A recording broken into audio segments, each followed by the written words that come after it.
Alors, juste pour revenir sur comment on arrive à fédérer un collectif autour d'un projet que je juge plutôt innovant, d'abord, c'est partager une analyse du marché. Et pour moi, un contexte de crise tel qu'on l'a connu depuis 2 ans et demi, c'est une opportunité formidable pour développer un réseau commercial avec une offre de valeur nouvelle, pour aller prendre des parts de marché, parce que les acteurs historiques soit ont revisité leur modèle, soit ont arrêté, soit ont complètement muté sur la gestion d'actifs.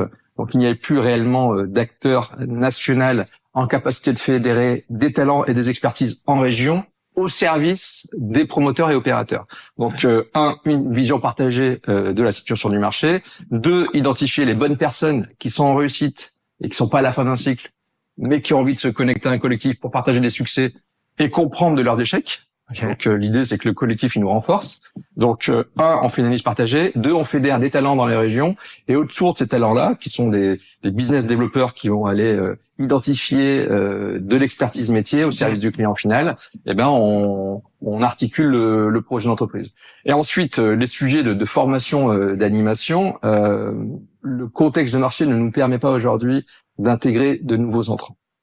Donc, par contre, il nous permet d'échanger avec des personnes qui sont déjà expertes et de leur apporter une valeur ajoutée qui va être perçue par eux et leur structure comme un accélérateur de croissance. Et nous, meilleurs investisseurs immobiliers, on se veut, on s'imagine, on se pense comme un accélérateur de croissance pour nos partenaires promoteurs, mais également pour nos partenaires